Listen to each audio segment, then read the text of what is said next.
How to reduce RTO इन 2024। अब आप में से भी कई सारे लोग 2024 में अपना ड्रॉप शिपिंग का बिजनेस करना चाहते हैं या फिर ऑलरेडी कोई ड्रॉप शिपिंग का बिजनेस कर रहे हैं, लेकिन ऐसे में एक सबसे बड़ी प्रॉब्लम आती है आरटीओ की। अगर आप एक ड्रॉप शिपिंग बिजनेस कर रहे हैं या फिर आप कोई एग्जिस्टिंग ई कॉमर्स का बिजनेस कर रहे हैं, तो कैसे आप अपने आरटीओ को रिड्यूस कर सकते हैं, किस तरीके से आप अपने आरटीओ रेट को कम कर पाएंगे जिससे आपके ऑर्डर्स जो है वो सक्सेसफुली डिलीवर हो पाएंगे। ये सारी जानकारी आज इस वीडियो में मैं आपको डिटेल में देने वाला हूं एंड 5 ऐसे प्रूवन टिप्स बताने वाला हूं जिसकी मदद से आप अपने आरटीओ को 40% तक कम कर सकते हैं। अगर आप भी एक सक्सेसफुल ई कॉमर्स बिजनेस चलाना चाहते हैं, ड्रॉप शिपिंग बिजनेस चलाना चाहते हैं, तो इस वीडियो को एंड तक जरूर देखना। अब आरटीओ का मतलब होता है return to origin. It means जो भी प्रोडक्ट आप अपने कस्टमर को बेचते हैं, सेल करते हैं, वो कस्टमर उस प्रोडक्ट को एक्सेप्ट नहीं करता है या फिर किसी डिलीवरी इशू की वजह से वो प्रोडक्ट कस्टमर तक नहीं पहुंच पाता है। एंड आरटीओ जो होता है वो हर एक ड्रॉप शिपिंग बिजनेस का एक बहुत बड़ा पार्ट होता है।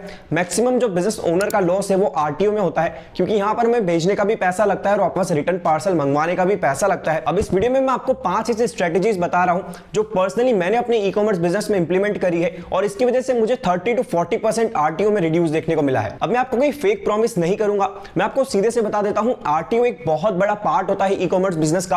आप इसे कंप्लीटली अवॉइड नहीं कर सकते, लेकिन ऐसे कुछ स्ट्रेटेजीज हम लोग इंप्लीमेंट कर सकते हैं जिससे हमारा आरटीओ रेट काफी ज्यादा कम हो जाता है। सो अगर आप एक ड्रॉप शिपिंग बिजनेस कर रहे हैं और आप अपने आरटीओ रेट को कम करना चाहते हैं, तो नंबर 1 और सबसे बड़ा पॉइंट, आपको फेसबुक टारगेटिंग को अच्छे से समझना होगा। इंडिया में ऐसे भी कुछ स्टेट्स हैं, डिस्ट्रिक्ट्स हैं जहां पर डिलीवरी इशू बहुत ज्यादा देखने को मिलते हैं। तो जब भी आप फेसबुक पर एडवर्टाइजमेंट रन कर रहे हैं, आप गूगल पर एडवर्टाइजमेंट रन कर रहे हैं, इन सभी पिन कोड्स को आपको एक्सक्लूड करके चलना है, क्योंकि यहां से आपके पास जो भी ऑर्डर आएगा उसमें मैक्सिमम चांसेस है कि आरटीओ होना ही है। तो ऐसे में जब भी आप टारगेटिंग करेंगे, जब भी आप डेमोग्राफिक करेंगे, इन पिन कोड्स को आपको कंप्लीटली एक्सक्लूड करना है। सेकंड और सबसे बड़ा पॉइंट जो हर एक ड्रॉप शिपर मिस्टेक करता है, फेसबुक एडवर्टाइजमेंट में आप जब भी एज ग्रुप सिलेक्ट करने जाएंगे डेमोग्राफिक के अंदर, तो आपको 18 to 22 वाला जो एज ग्रुप है उसको भी कंप्लीटली एक्सक्लूड करना है। तो आप सीरियस ऑडियंस को ही टारगेट करें। 22 से प्लस वाले ऑडियंस को अगर आप टारगेट करेंगे, कस्टमर को टारगेट करेंगे, तो काफी ज्यादा चांसेस है कि वो आपके ऑर्डर को एक्सेप्ट करेंगे। एंड थर्ड जो तरीका है वो पर्सनली मैं इंप्लीमेंट करता हूं जब मेरी प्रोडक्ट की जो वैल्यू है वो थोड़ी ज्यादा होती है। एग्जांपल के लिए अगर मैं ग्लास से रिलेटेड कोई प्रोडक्ट सेल कर रहा हूं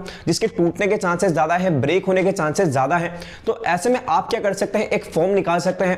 जब भी आपका कस्टमर ऑर्डर प्लेस करेगा तो उसको चेकआउट के टाइम पे एक कंप्लीट फॉर्म फिल करना होगा जिसमें आप उससे मल्टीपल क्वेश्चंस कर सकते हैं। अगर आपको एक फॉर्मेट चाहिए कि किस टाइप का क्वेश्चन आप क्रिएट कर सकते हैं, तो आप कमेंट करके जरूर बताएं, मैं आपको फॉर्मेट भी शेयर कर दूंगा।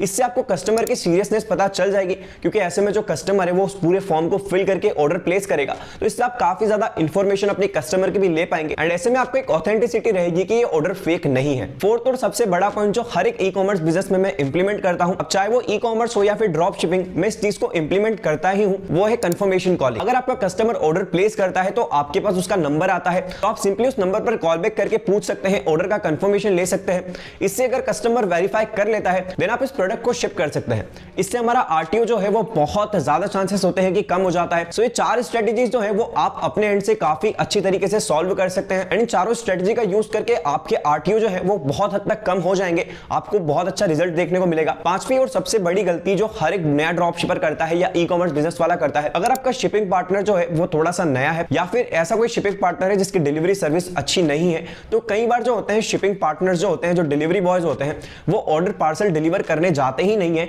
और सीधा अपने एंड से ही ऑर्डर नॉट रिसीव डाल देते हैं। तो ऐसे भी मिस्टेक्स हमें बार बार देखने को मिलती है, ऐसी गलतियां हमें बार बार देखने को मिलती है। तो आप जो भी डिलीवरी पार्टनर चूज कर रहे हैं अपने ई कॉमर्स बिजनेस के लिए, ड्रॉप शिपिंग बिजनेस के लिए, तो ऐसे में आप जो भी शिपिंग पार्टनर चूज कर रहे हैं उसके डिलीवर ऑर्डर जरूर चेक कर लें, उसकी सक्सेस रेट जरूर चेक कर लें एंड कितने ऑर्डर उस कंपनी ने सक्सेसफुली डिलीवर किए हैं। इन सभी चीजों को देखकर आप अपना डिलीवरी पार्टनर सिलेक्ट करें। तो ये 5 मेजर पॉइंट्स थे जिसका यूज करके आप कंप्लीटली आरटीओ जो है बहुत हद तक कम कर पाएंगे। एंड इस स्ट्रेटेजी के अलावा अगर आप कोई स्ट्रेटेजी यूज करते हैं जिसकी वजह से आपके आरटीओ कम हुए हैं, तो मुझे कमेंट करके जरूर बताना ताकि मैं उस पर एक अलग से वीडियो बना पाऊं। एंड अगर आपको किसी भी तरह की दिक्कत होती है इस वीडियो से रिलेटेड या कोई पॉइंट समझ में नहीं आता है, तो आप मुझे इंस्टाग्राम पे कांटेक्ट कर सकते हैं और इसी तरीके की और भी इंफॉर्मेटिव वीडियोस देखने के लिए चैनल को सब्सक्राइब जरूर कर लें।